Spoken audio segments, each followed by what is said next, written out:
Alors bonjour et bienvenue au Carrefour chrétien de la capitale. Quelle belle journée pour louer Dieu, pour être ensemble aujourd'hui. On aura une belle réunion ensemble, on va passer un bon moment ensemble. Pasteur Jean-Frédéric nous apporte un message de la parole aujourd'hui. Pasteur Jean-Mathieu et l'équipe nous dirigent dans la louange. Mais d'abord, permettez-moi de faire quelques annonces avant qu'on procède à notre réunion et qu'on puisse louer le Seigneur ensemble. Tout d'abord, j'aimerais juste rappeler que la capsule pour les enfants du Prisco et du Carrefour Junior est préparée. C'est Ulrich, cette semaine, qui fait une présentation tout à fait spéciale et qui parle de la création. Alors, vous le savez, les parents, c'est via la page Facebook du Carrefour. On va sur l'onglet, la partie groupe parents du préscolaire et du Carrefour Junior pour pouvoir y accéder et ainsi pouvoir l'écouter en compagnie des enfants et pouvoir se réjouir dans la présence de Ulrich aujourd'hui. Je veux juste vous dire merci aussi à chacun d'entre vous qui, pour vos dons réguliers, c'est grandement apprécié. Vous le savez, on le dit déjà depuis plusieurs semaines, il y a 3 façons spéciales pour être capable de donner. Tout d'abord par chèque et en les envoyant par la poste, bien sûr, au 5055 boulevard Wilfrid Hamel Ouest, suite 225 Québec, et c'est le code postal G2G2G6. De toute façon, vous le voyez apparaître pendant le temps que je vous en parle.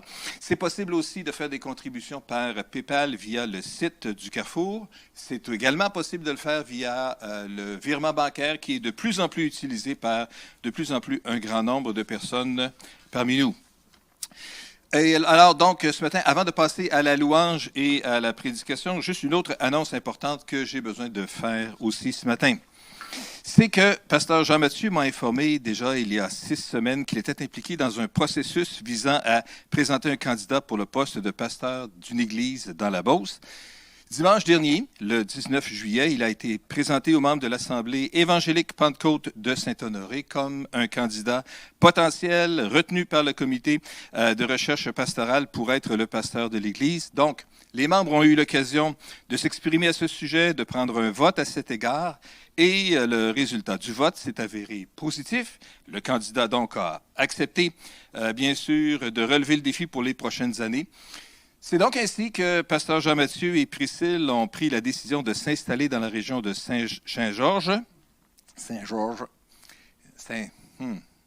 Les gens de Saint-Georges disent Saint-Georges, mais en tout cas, ils ne sont pas rendus là encore. Ils s'en vont à Saint-Georges pour l'instant et ils déménageront bien sûr sous peu.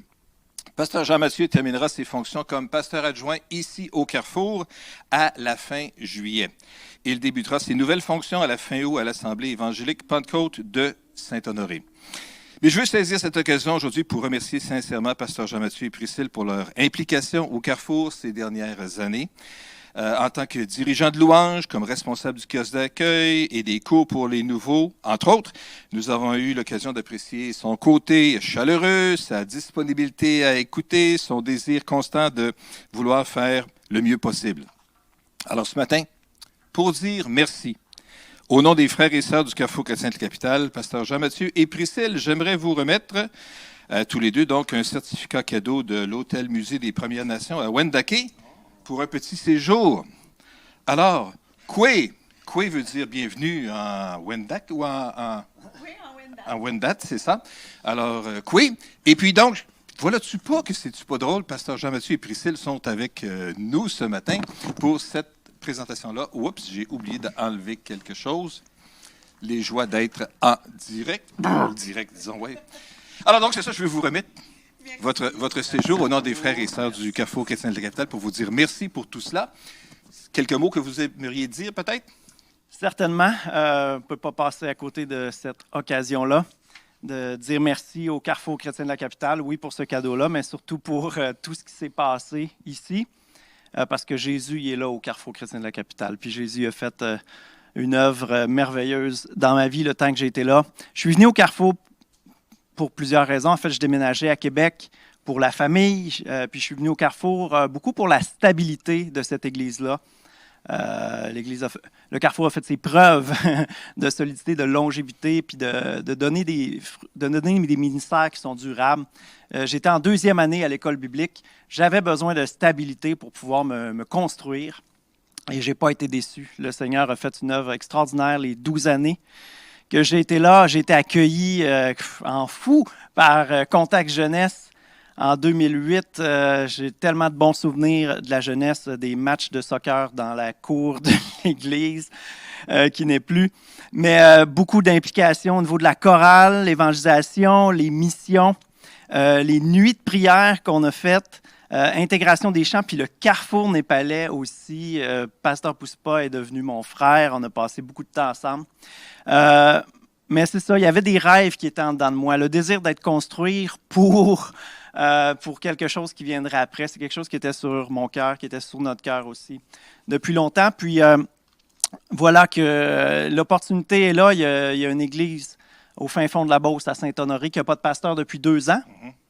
Alors, les besoins sont très grands. Ce n'est pas que je ne suis pas utile, ce n'est pas que je ne peux pas servir au carrefour, mais des fois, en se comparant, on se console. Les besoins sont très, très grands là-bas. Puis à travers tout le processus, à travers les 2 grosses entrevues qu'on a eues, on a découvert un petit peu les besoins qu'il y avait là. Puis on a découvert que Dieu avait déjà préparé en nous ce dont cette Église a besoin.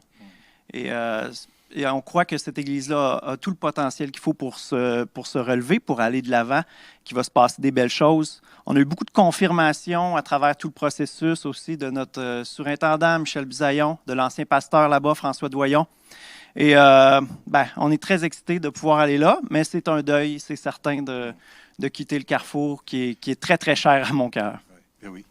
Fait que c'est bien. Peut-être que Priscille aimerait dire quelques mots aussi. Après ça, certainement, on veut prier ensemble avec vous aussi pour que c'est ça, Dieu puisse vous diriger et vous guider dans cette nouvelle étape de votre vie. Je voulais juste terminer en remerciant sincèrement le Carrefour pour tout l'amour et toute la grâce que les membres de l'Assemblée ont eu envers nous.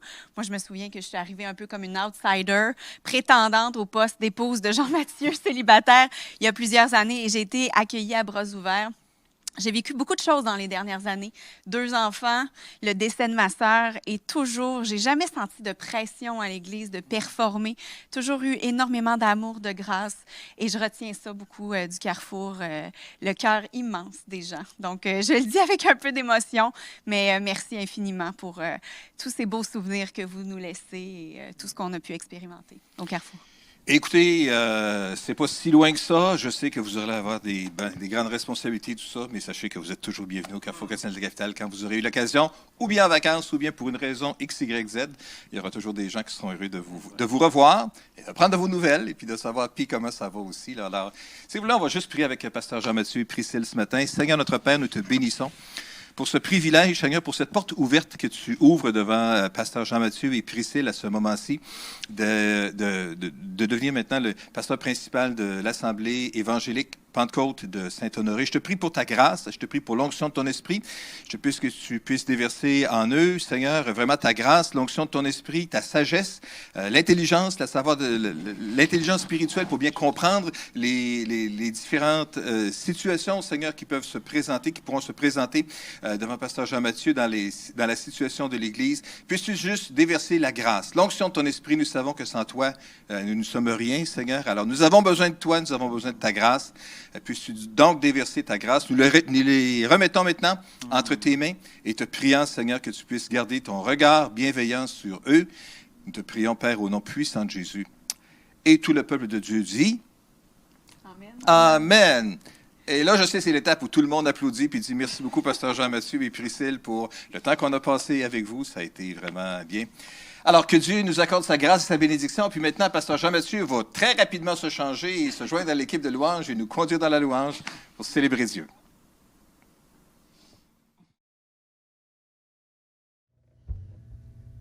Bon matin, Carrefour chrétien de la capitale. Nous sommes enfin réunis physiquement, nous 4. Et Simon à la technique. Et c'est quand même, ça fait du bien. Hein? Et on est content de pouvoir vivre ce moment-là avec vous dans votre salon. Et bientôt, on pourra se retrouver vivement le déconfinement, puis pouvoir célébrer le Seigneur ensemble. Alors, on le fait, on continue de le faire. On va avoir un bon temps ensemble.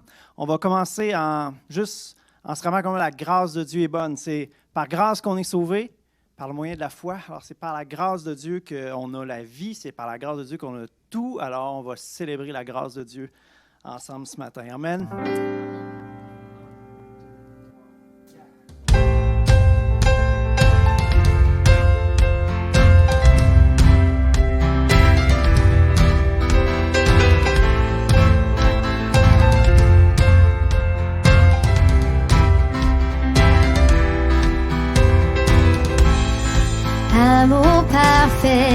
tu t'es donné à la croix pour tout effacer de mes péchés. Tu t'es chargé sur le bois.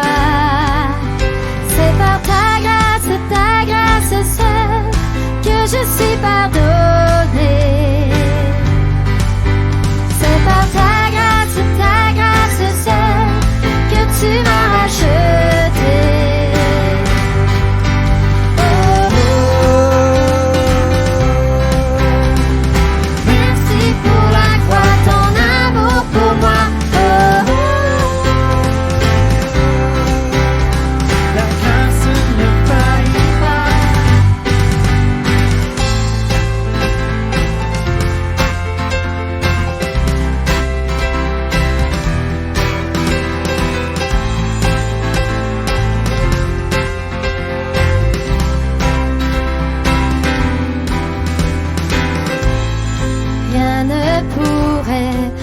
Justifier, ton pardon est immérité. Tous mes efforts ne suffiraient à me sauver. C'est par ta grâce seule que je suis pardonnée. C'est par ta grâce seule que tu m'as racheté.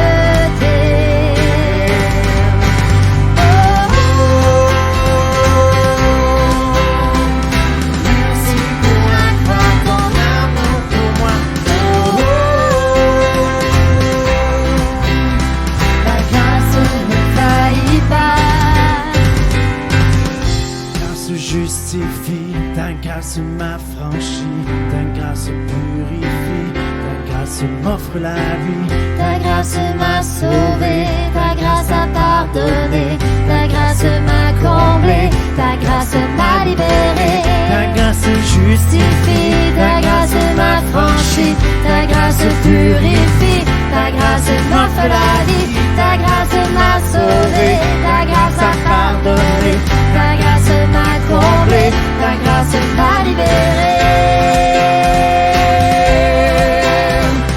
Merci pour la croix, ton amour pour moi. Oh, oh, oh. Ta grâce ne faillit pas. Alléluia, merci Seigneur pour ta grâce envers nous. J'espère que vous êtes debout dans votre salon. Sinon, levez-vous debout.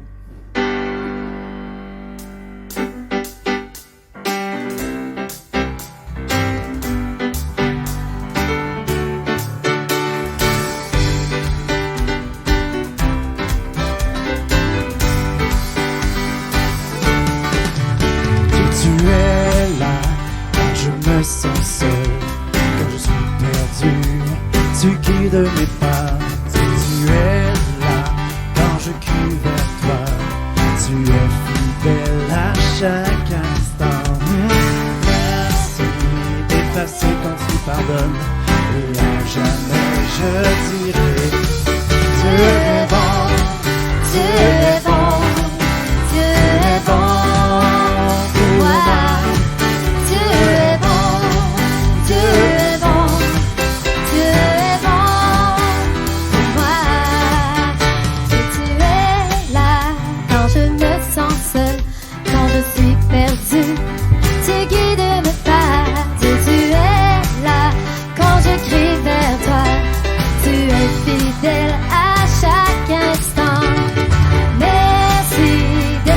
Quand tu pardonnes, et à jamais je dirai merci. Merci d'effacer quand tu pardonnes, et à jamais je dirai oh merci d'effacer quand tu pardonnes, et à jamais je dirai Dieu est bon, Dieu est bon, Dieu est bon pour moi. Dieu est bon, Dieu est bon, Dieu est bon pour moi.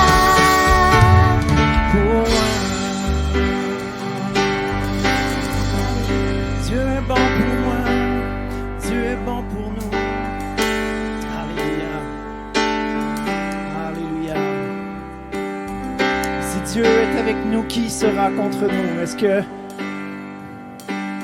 Qui pourra nous séparer de l'amour de Dieu? Qui pourra détruire l'Église? Certainement pas la COVID, certainement pas le confinement. Seigneur, on est encore ensemble, on est unis, attachés à toi, Seigneur. Tu es tellement bon, Seigneur Dieu. On veut te louer, on veut t'adorer. Alléluia.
Crier de tout mon cœur, je veux chanter. Ô Dieu, tu es infiniment grand, éternel puissant, roi majestueux. Ô Dieu, tu es infiniment grand, éternel puissant, roi majestueux.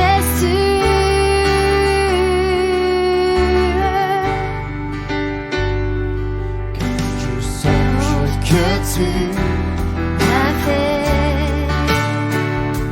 que tu t'es révélé à moi, que pour moi tu as tout créé.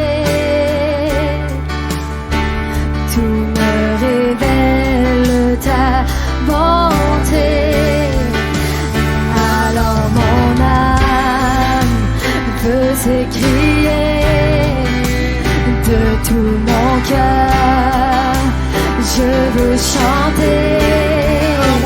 Alors mon âme veut s'écrier de tout mon cœur, je veux chanter.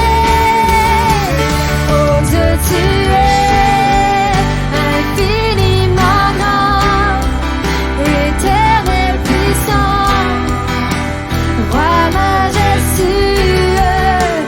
Oh Dieu, tu es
Bonjour Carrefour Chrétien, j'espère que vous allez bien. C'est un privilège pour moi d'apporter la parole en cette belle journée de l'été. Et puis, c'est un plaisir d'être ensemble.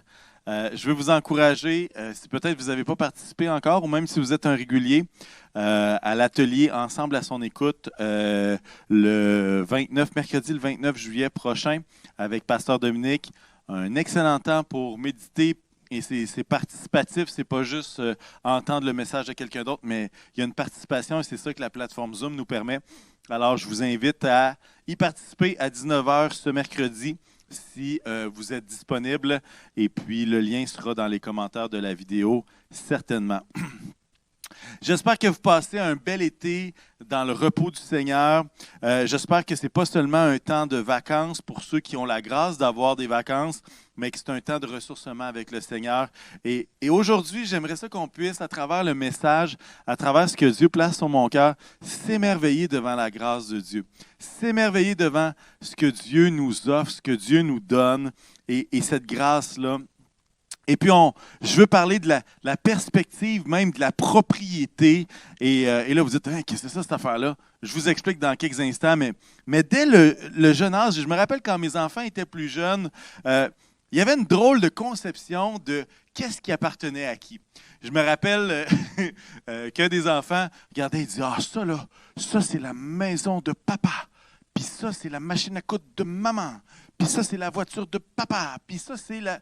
Puis là, c'est comme si dans leur tête, il y a comme une délimitation. Ça ne peut pas être un objet à deux personnes. Ça ne peut pas être une maison à deux. Il faut que ça appartienne à quelqu'un, tu sais.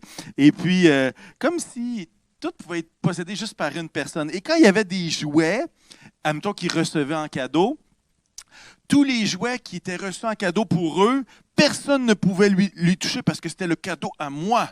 Mais quand les autres recevaient un cadeau, ben là, tout d'un coup, le discours changeait. « Oh non, c'est les jouets, on peut jouer avec tous les jouets, tu peux me le prêter, puis tout ça. » Et c'est comme s'il y avait une discrimination dans la possession des jouets. Quand il était à nous, personne ne peut y toucher, mais quand c'est aux autres, ben là, il n'y a pas le choix de partager. Et même, ce qui est drôle, c'est que même que les enfants, ils vont dire « Hey, ça, c'est mon McDo à moi, ça, c'est ma bibliothèque, ça, c'est mon parc de canards à moi. » tu sais. Et il y a tout un apprentissage quand on est enfant de savoir qu'est-ce qui appartient à qui. Papa et maman, ils possèdent plein de choses. Et puis, bref, c'est assez difficile quand on est enfant de démêler tout ça. Mais on a une grâce particulière comme chrétiens.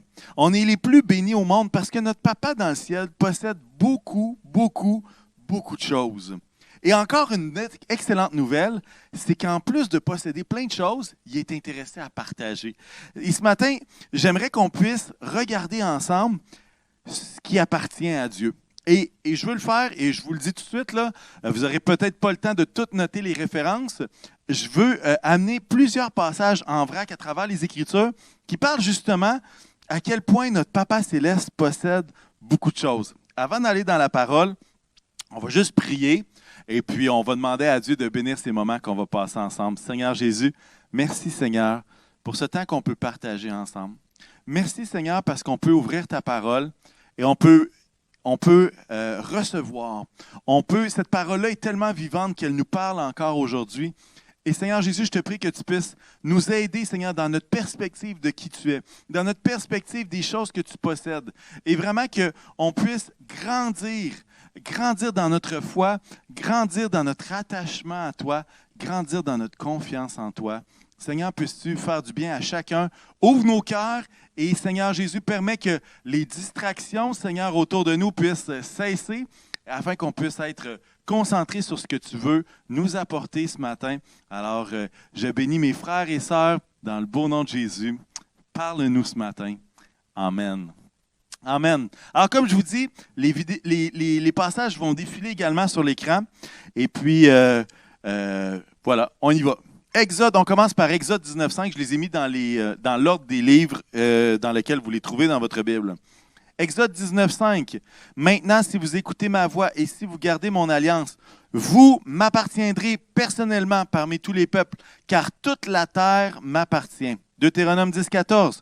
Voici, c'est à l'Éternel ton Dieu qu'appartiennent le ciel et les cieux des cieux, la terre et tout ce qu'elle contient.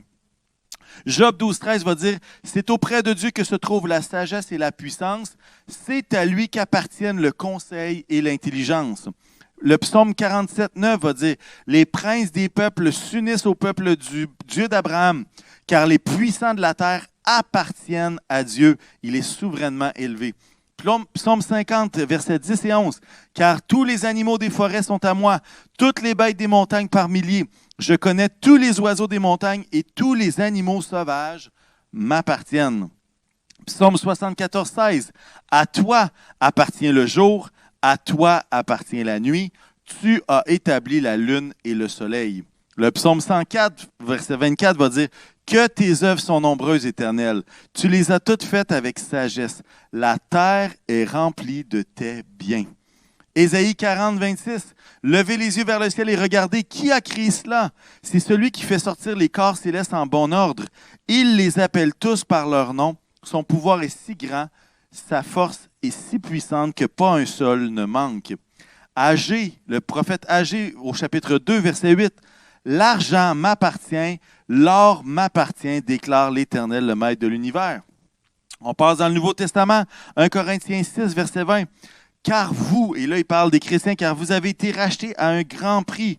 Rendez donc gloire à Dieu dans votre corps et dans votre esprit qui appartiennent à Dieu. » Jude 1, verset 25 va dire « Oui, à Dieu seul sage qui nous a sauvés par Jésus-Christ notre Seigneur, appartiennent gloire, majesté, force et puissance avant tous les temps, maintenant et pour l'éternité. Amen. » Et j'espère que vous dites un beau Amen avec moi à tous ces passages-là. Et ça en fait des trucs qui appartiennent à Dieu. Et à la lecture de tout ça, ça ne serait pas farfelu du tout d'en conclure que finalement, tout appartient à Dieu. Tout lui appartient. Et c'est de ça que je veux discuter avec vous. C'est ça que je veux parler à travers la parole aujourd'hui. Et quel impact le fait d'avoir que tout appartient à Dieu, qu'est-ce que ça a comme effet sur notre vie aujourd'hui? Un dernier passage que je veux lire et un passage que j'affectionne particulièrement, qui me parle beaucoup, dans 1 Chronique 29 à partir du verset 10. Il est un petit peu plus long que les autres, mais vous allez voir, il vaut la peine. C'est comme un condensé de tout le reste. Verset 10, et ça se passe juste avant que le temple soit construit, quand il ramasse toutes sortes de matériaux pour le temple qui va être construit par son fils Salomon. Verset 10, « David bénit l'Éternel en présence de toute l'assemblée. Il dit, « Béni sois-tu d'éternité en éternité, Éternel, Dieu de notre ancêtre Israël. À toi, Éternel, sont la grandeur, la puissance et la splendeur, l'éternité et la gloire, car tout ce qui est dans le ciel et sur la terre t'appartient. À toi, Éternel, sont le règne et l'autorité suprême. C'est de toi que viennent la richesse et l'honneur. C'est toi qui domines sur tout. C'est dans ta main que sont la force et la puissance, et c'est ta main qui a le pouvoir de tout agrandir et de tout fortifier. Maintenant, notre Dieu, nous te louons et nous célébrons ton nom glorieux. Qui suis-je en effet et qui est mon peuple pour que nous puissions te faire ces offrandes volontaires? Oui, tout vient de toi, et nous recevons de ta main ce que nous t'offrons. Nous sommes devant toi des étrangers et des immigrés comme tous nos ancêtres. Nos jours sur la terre disparaissent comme l'ombre sans espoir. Éternel notre Dieu, c'est de ta main que viennent toutes ces richesses que nous avons préparées pour construire une maison en ton honneur, en l'honneur de ton Saint-Nom. C'est à toi que tout t'appartient. » Encore une fois, on voit à quel point David reconnaît que malgré toutes les richesses qu'il peut posséder, malgré toutes les choses qu'il a sous son pouvoir finalement, tout vient de Dieu. Ce que j'ai dans ma main, c'est toi qui me l'as donné, ô Dieu. Et le titre de mon message ce matin, c'est « La grâce d'être locataire ». Et là, vous dites « Oh, locataire, intéressant ». Parce que tout appartient à Dieu. Que ce soit au niveau de l'autorité, que ce soit au niveau de la possession de la terre, que ce soit au niveau de l'argent, que ce soit les animaux, que ce soit le ciel, ce qui est dans le ciel, tout appartient à Dieu. Et c'est bon de se le rappeler dans une société comme la nôtre où le droit de propriété est quelque chose qui est à la base même de notre structure de société. Hein? Il va dire, 1 Chronique 29, 11, c'est à toi, car tout ce qui est dans le ciel et sur la terre t'appartient. Verset 14, tout vient de toi. Verset 16, c'est à toi que tout appartient. Et je lisais cette semaine un peu sur l'histoire de la propriété. Il y a un juriste allemand, Dieter Schwab, qui a dit ceci, et vous allez avoir la définition à l'écran. En un sens large et formel, la propriété désigne le pouvoir fondé en droit qu'ont des personnes de disposer de choses. Le concept de propriété est ainsi un concept relationnel dans la mesure où il établit une relation, qui n'est pas complètement éphémère, entre un sujet et un objet. Là, vous dites, oh boy, attends un peu, qu'est-ce que ça veut dire ça? En d'autres termes, la propriété, c'est que je peux faire ce que je veux avec ce que je possède. Et que c'est le propriétaire d'une chose qui établit un peu la relation entre lui-même et cette chose-là, la chose qu'il possède. En fait, l'auteur n'a pas écrit cette citation-là ou cette définition-là avec une perspective chrétienne, mais lorsqu'on la relie avec Dieu qui est propriétaire de toutes choses, ça donne quelque chose d'intéressant. Et on va le relire. Et ça veut dire, en un sens large et formel, la propriété désigne le pouvoir fondé en droit qu'ont des personnes de disposer de choses. La propriété venant de Dieu, Dieu a le droit de disposer des différentes choses qu'il possède. Le concept de propriété est ainsi un concept relationnel, dans la mesure où il établit une relation entre un sujet et un objet. Le propriétaire établit une relation entre un sujet et un objet. Et ça nous parle, ça, l'idée de la relation, il y a quelque chose là-dedans qui est merveilleux. Vous savez pourquoi? Parce qu'en fait, lorsqu'on regarde la Bible dans son ensemble, on découvre qu'on a été créé par Dieu. Il y a le Créateur et il y a les créatures, les personnes qui ont été créées, qui sont vous et moi, qui sont les animaux, qui sont tout ce qui nous entoure. Et en fait, ce concept-là de propriété va dire que finalement, le propriétaire détermine la relation qu'il a avec les choses qui lui appartiennent. Alors, on n'est pas seulement un objet ou une créature qui appartient à un Dieu dans le cosmos, mais on est créé et notre Créateur désire ardemment avoir une relation personnelle avec nous. Et ça, c'est une bénédiction, c'est une joie, c'est une richesse, c'est le message de l'Évangile que Dieu est venu afin de nous réconcilier avec notre Créateur. Et quel privilège, quelle grâce d'être en relation avec celui que tout lui appartient. Il possède tout. Notre meilleur ami, Jésus, est celui qui possède tout. Tout lui appartient. Et l'idée, c'est de dire que si Dieu est le propriétaire de tout, et là, dans votre tête, vous dites, OK, tout, ça veut dire quoi? On va le voir un peu plus loin, OK?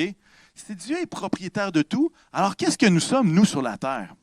Et j'aimerais vous proposer qu'on est des locataires, dans le sens que la terre ne nous appartient pas, mais Dieu nous y a placés et on est un peu des bénéficiaires des biens qui appartiennent à Dieu.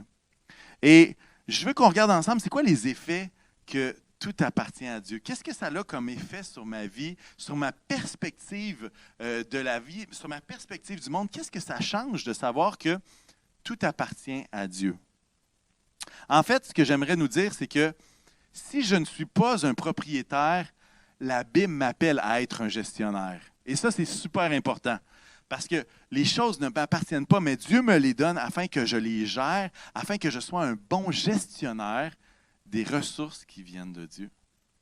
Et il y a une parabole qu'on va lire dans quelques instants. Si vous avez votre Bible, tournez avec moi dans Matthieu 25.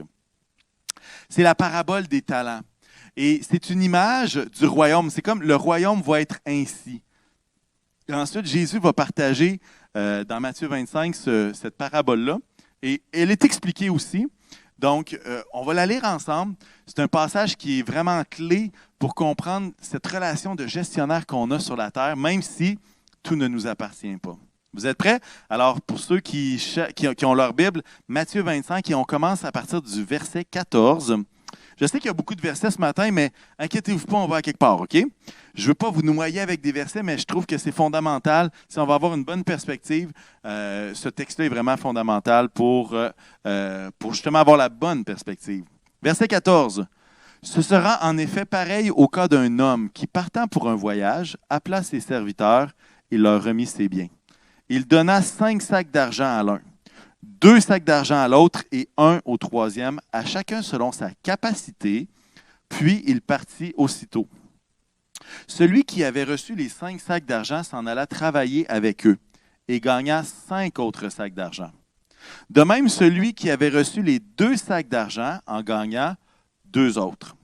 Celui qui n'en avait reçu qu'un alla creuser un trou dans la terre et cacha l'argent de son maître. Longtemps après, le maître de ses serviteurs revint et leur fit rendre des comptes. Celui qui avait reçu les 5 sacs d'argent s'approcha en apportant 5 autres et dit, « Seigneur, tu m'as remis 5 sacs d'argent, et voici 5 autres que j'ai gagnés. » Son maître lui dit, « C'est bien, bon et fidèle serviteur, tu as été fidèle en peu de choses, je te confierai beaucoup. Viens partager la joie de ton maître. » Verset 22. Celui qui avait reçu les 2 sacs d'argent s'approcha aussi et dit, « Seigneur, tu m'as remis 2 sacs d'argent. En voici 2 autres que j'ai gagnés. » Son maître lui dit, « C'est bien, bon et fidèle serviteur. Tu as été fidèle en peu de choses, je te confierai beaucoup. » Remarquez que c'est exactement la même phrase qu'il va dire aux deux. « Viens partager la joie de ton maître. » Verset 24. Celui qui n'avait reçu qu'un sac d'argent s'approcha ensuite et dit, « Seigneur, je savais que tu es un homme dur. Tu moissonnes où tu n'as pas semé, et tu récoltes où tu n'as pas planté. J'ai eu peur, et je suis allé cacher ton sac dans la terre.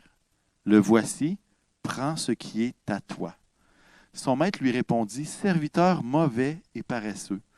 Tu savais que je moissonne où je n'ai pas semé, et que je récolte où je n'ai pas planté. Il te fallait donc remettre mon argent au banquier, et à mon retour, j'aurais retiré ce qui est à moi avec un intérêt. Prenez-lui donc le sac d'argent et donnez-le à celui qui a les 10 sacs d'argent.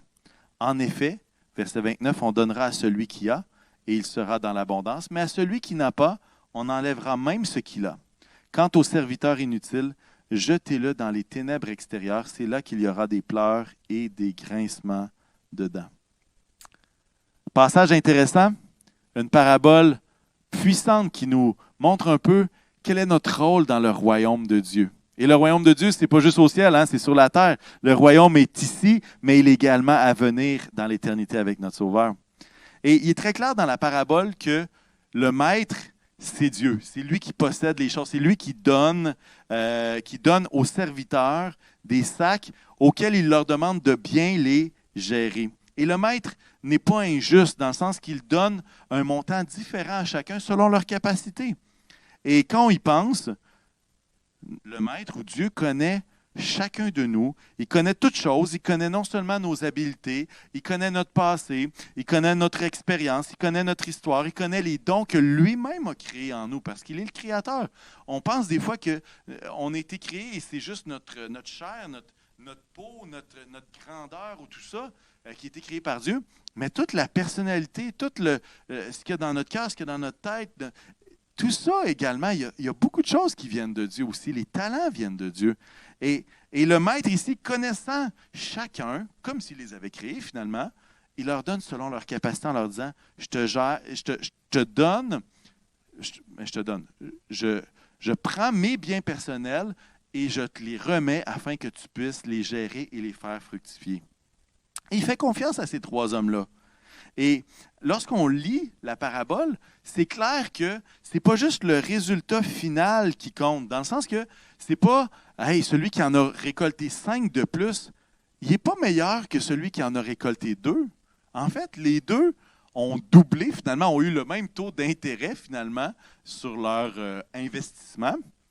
Mais en fait, c'est simplement la fidélité à vouloir faire fructifier ce qui leur avait été remis. C'est là que le maître dit « Wow! Bon et fidèle serviteur, tu as été fidèle en peu de choses, je te confierai beaucoup. » Et moi, je pense, et là, ce n'est pas dans le texte, je sors un peu du texte, mais si l'homme qui avait un talent avait décidé de démarrer une entreprise avec ce sac d'argent-là, et puis qui avait eu la COVID juive, et que finalement, plutôt que d'avoir un sac d'argent, il en avait eu la moitié d'un, mais qui avait travaillé fort pour essayer de faire fructifier l'argent de son maître, je crois que la réponse aurait été fort différente parce que c'était dans la fidélité de bien gérer les biens de son maître, finalement.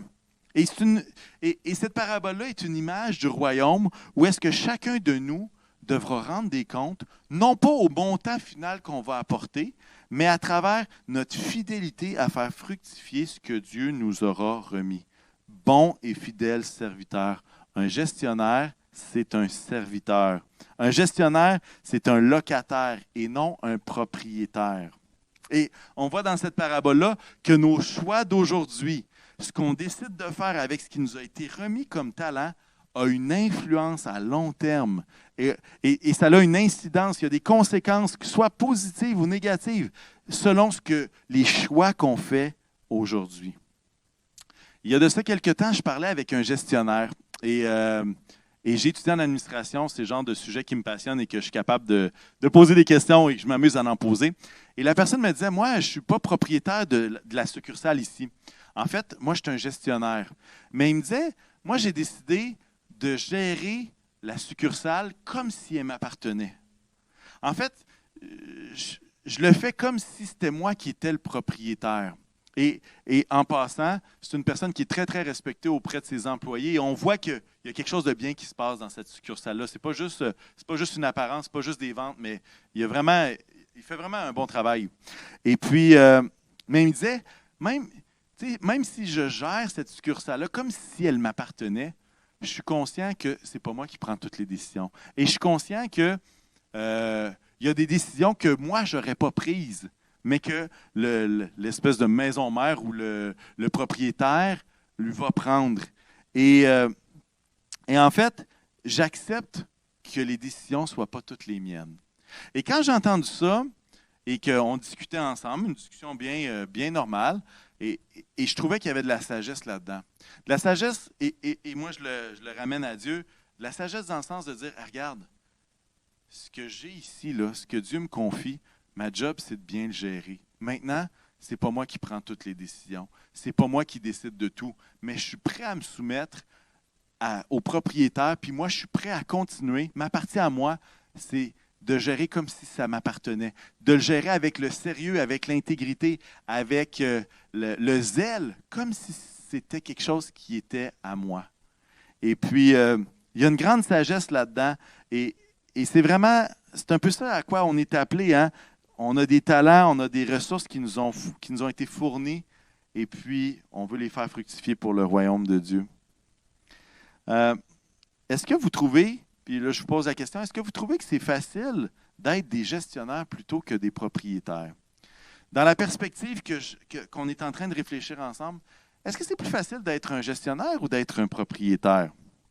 Parce qu'en fait, on l'a vu dans notre définition de la propriété. Le fait d'être propriétaire de quelque chose, ça nous donne la liberté complète de faire ce qu'on veut avec cette chose-là. Par exemple, si je possède une maison puis un terrain, bien, si je suis le propriétaire, théoriquement, je peux faire ce que je veux avec le terrain. Bon, il y a des règles avec la ville, là, puis des fois, c'est compliqué. Mais à quelque part, si je décide de le vendre, il n'y a personne qui peut m'empêcher de le vendre. Si je décide de construire quelque chose sur un terrain, bien, à quelque part, ça m'appartient parce que le terrain m'appartient. Il y a cette liberté-là. Mais un serviteur, lui, n'a pas cette même liberté. Bien que dans notre parabole des talents, on voit que le maître donne du lousse en masse. Hein. Il donne de la liberté. Et il ne va pas dire « OK, il faut que tu fasses ça, ça, ça, ça et ça ». Non, il va dire « Je te confie ces biens-là qui sont à moi et maintenant, toi, ton travail, c'est de bien les gérer, de les faire fructifier. » Et puis, est-ce que c'est facile d'être un gestionnaire plutôt qu'un propriétaire? Pour ma part, je dois avouer que si j'avais à répondre à cette même question-là que je vous pose, je dirais que c'est plus difficile d'être un gestionnaire que d'être un propriétaire. Pourquoi? Parce qu'on est tellement habitué dans notre société qu'on travaille fort pour acheter des choses, pour s'acheter, par exemple, une maison, une voiture, des choses qu'on a besoin, des choses parfois qui sont des cadeaux, finalement, des cadeaux à nous-mêmes. Et puis, on travaille fort, on met des heures, on ne lâche pas, on persévère, on économise de l'argent. Et quand on finit par acheter quelque chose, on y tient à cette chose-là. Hein? On y tient, c'est comme si c'était à nous, c'est le résultat de mes efforts. Et finalement, ce qu'on fait, c'est qu'on agit comme des propriétaires de ces biens-là. Et pour ça, c'est pour ça que c'est difficile pour nous, comme Nord-Américains, ou pour personnes du monde occidental, de dire, hey, tout appartient à Dieu, puis à quelque part, même ce que j'ai travaillé, ce que j'ai économisé, ce que j'ai travaillé fort pour finalement être capable de me le payer, ben, ça appartient quand même à Dieu. Alors, c'est dans ce sens-là que je dirais que c'est plus difficile d'être un gestionnaire que d'être un propriétaire. Mais j'aimerais ça, juste qu'on aille un peu plus loin et qu'on puisse réfléchir à si Dieu est propriétaire de toutes choses, ce qui est à moi est au service des autres. Et on voit ça dans 1 Pierre 4 et versets 8 à 10. Et je vais le lire dans la version second 21. « Avant tout, ayez un amour ardent les uns pour les autres, car l'amour couvrira une foule de péchés.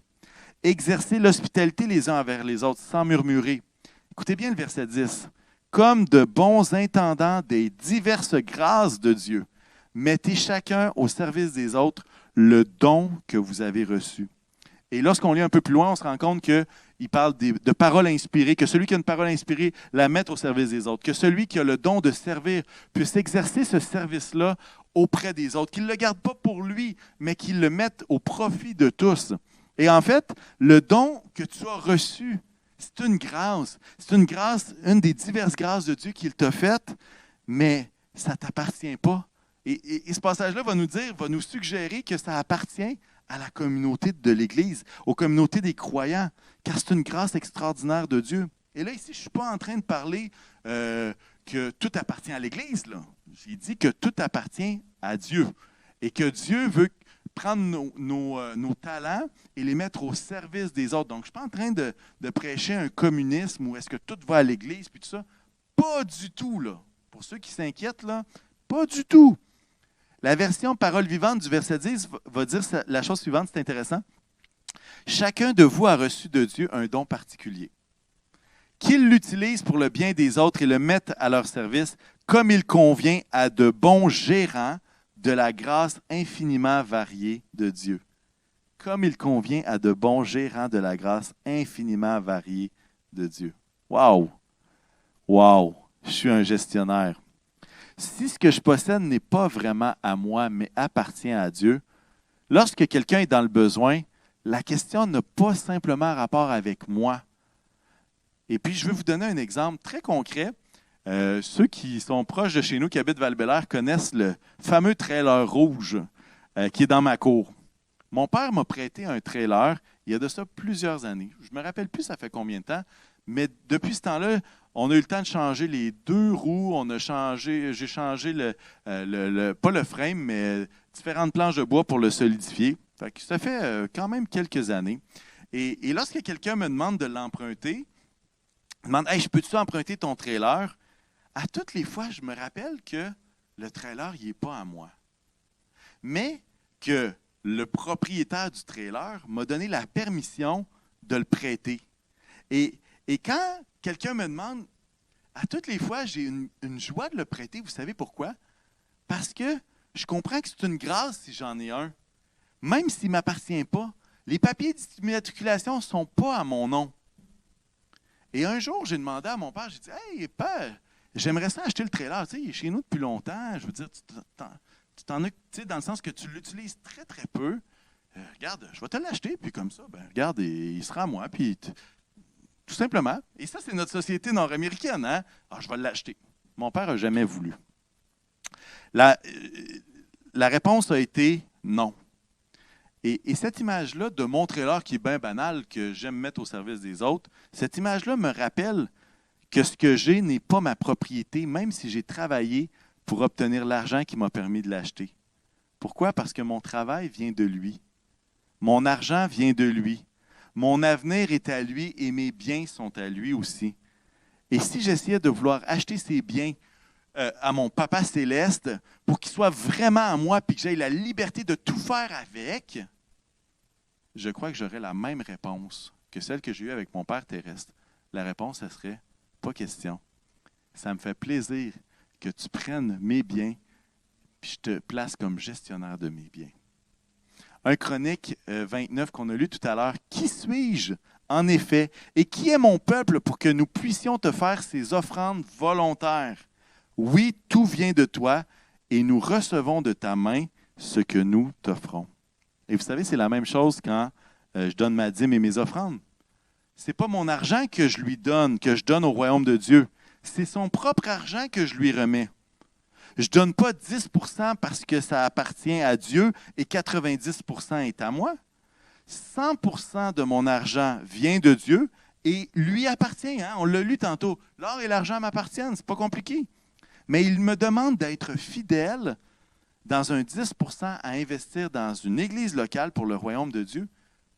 C'est ainsi que mon 10 % n'est pas de la générosité, qu'autant qu'elle est mon obéissance comme gestionnaire des ressources que Dieu me permet d'avoir, des ressources divines. Et c'est pourquoi le 10 % ce n'est pas une limite à ne pas dépasser. Au contraire, moi, je prie que Dieu me permette d'être un bon gestionnaire pour investir encore plus que 10 % pour son royaume. Et vous savez, quand on a cette perspective-là, ça nous enlève un peu de pression. Dans le sens que ça nous permet de ne pas s'attacher à nos biens. Ça nous rappelle que tout vient de lui, que même l'argent que je donne, ça vient de sa main. C'est sa main qui me l'a donné. Comme un enfant qui est un jeune enfant qui va voir son papa et qui lui dit « Papa, pourrais-tu me donner 20 $? J'aimerais ça t'acheter un cadeau pour ta fête. » C'est exactement ça l'image. L'image que même ce qu'on donne à Dieu, c'est ce que lui a mis lui-même dans notre main. Et en fait, toute cette perspective-là sur que tout appartient à Dieu, ça n'a pas rapport juste avec l'argent, là. Je vous donne l'exemple de l'argent parce que la Bible en parle à plein d'endroits. Mais en fait, ce qu'on se rend compte, c'est que tout ce qu'on a, tout n'est que grâce. Tout est une faveur imméritée. Tout ce qu'on a, c'est Dieu qui nous l'accorde. C'est un cadeau du ciel, un cadeau de Dieu. Et si tout appartient à Dieu, tout ce que tu as n'est rien d'autre qu'une grâce. Et moi, je veux nous encourager. Je veux nous encourager vraiment à ce que ça ne soit pas une option d'être reconnaissant pour ce que nous avons, pour ce qu'il nous accorde. Et puis, lorsqu'on a la perspective que plutôt de se voir comme un propriétaire, mais de se voir comme un gestionnaire, notre niveau, il y a une grande différence dans notre niveau de reconnaissance. Il y a beaucoup plus, je dirais, de facilité. C'est beaucoup plus naturel d'être vraiment reconnaissant de ce que Dieu nous donne quand on se rend compte qu'on est des gestionnaires de ce que lui nous remet. Alors que quand on est des propriétaires, c'est plus difficile d'être reconnaissant. Vous savez pourquoi? Hein? Parce qu'on a l'impression que c'est nos mérites, que c'est notre travail, que c'est tous nous autres qui a permis tout ça. Et je ne suis pas en train de dire que nos choix n'influencent pas ce que nous avons ou ce que nous n'avons pas. Mais parfois, on met peut-être un peu trop d'emphase sur notre mérite personnel plutôt que sur la grâce de ce que Dieu nous accorde. En conclusion, qu'est-ce que j'aimerais qu'on retienne ce matin? Parce qu'on aurait pu parler tellement plus d'aspects de notre vie devant la souveraineté de Dieu, devant le fait que tout appartient à Dieu. Et franchement, on aurait eu du stock pour passer 3-4 messages là-dessus. Mais qu'est-ce que j'aimerais qu'on puisse retenir? J'aimerais qu'on puisse retenir que tout appartient à Dieu.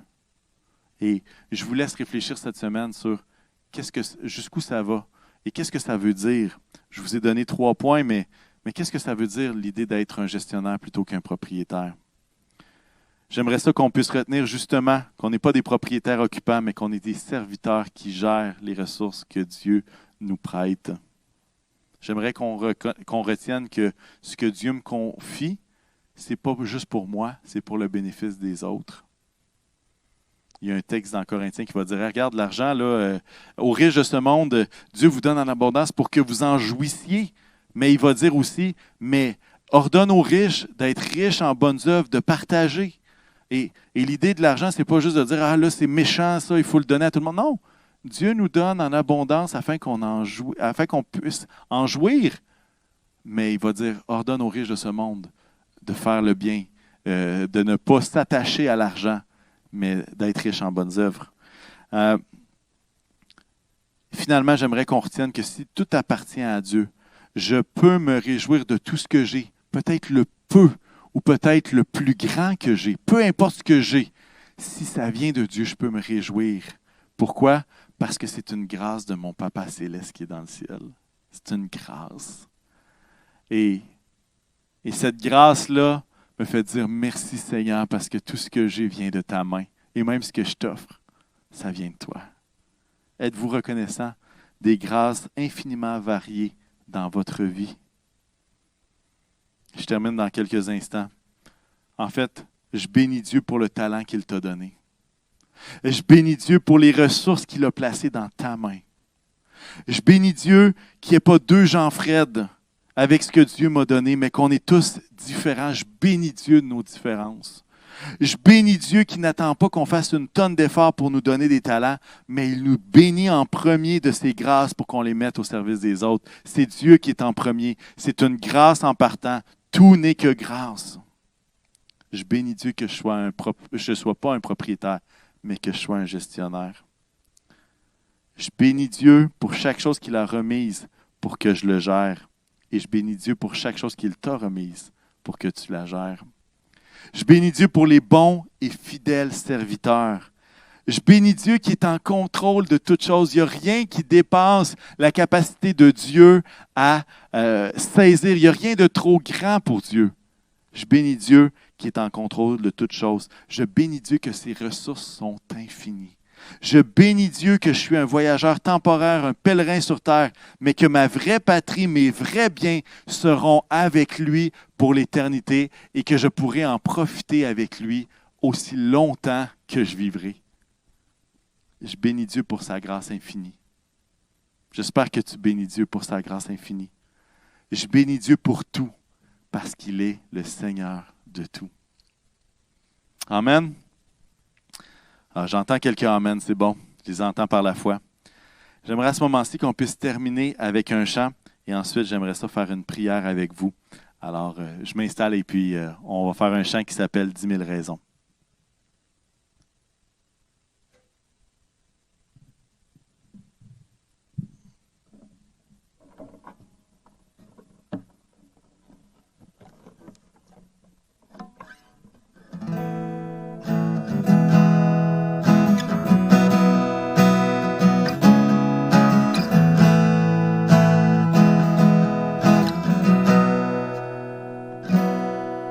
Le jour se lève, voici l'aurore.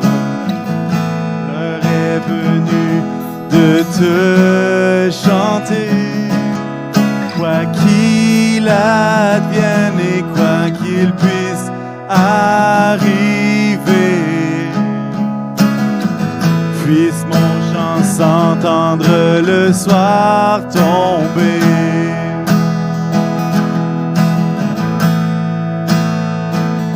Bénis Dieu, ô mon âme,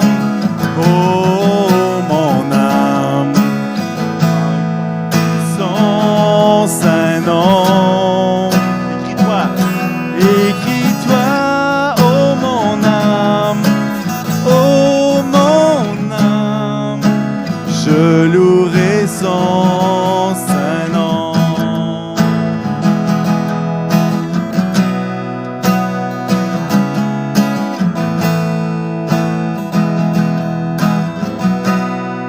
Dieu bienveillant, Dieu bienveillant, lent à la colère. Ton nom est grand et ton cœur est bon. Tu te révèles et te dévoiles à nos yeux. 10 000 raisons de louer notre Dieu. 10 000 raisons de louer notre Dieu. Oui, bénis Dieu, ô mon âme, magnifie son saint nom. Écris-toi, ô mon âme, je louerai son saint nom. Bénis Dieu, ô mon âme, magnifie son saint nom. Écris-toi, ô mon âme, je louerai son saint nom. Je louerai son saint nom. Je louerai son saint nom.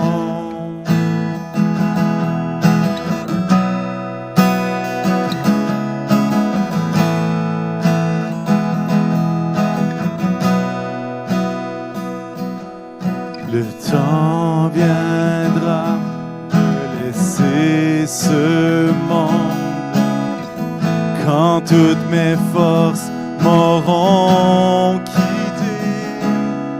Mon âme sans cesse chantera ta gloire. 10 millénaires et pour l'éternité. 10 millénaires et pour l'éternité. Bénis Dieu, oh mon âme, oh mon âme, magnifie son saint nom. Écris-toi, oh mon âme, je louerai son saint nom. Oui, je louerai son saint nom. Je louerai son saint nom.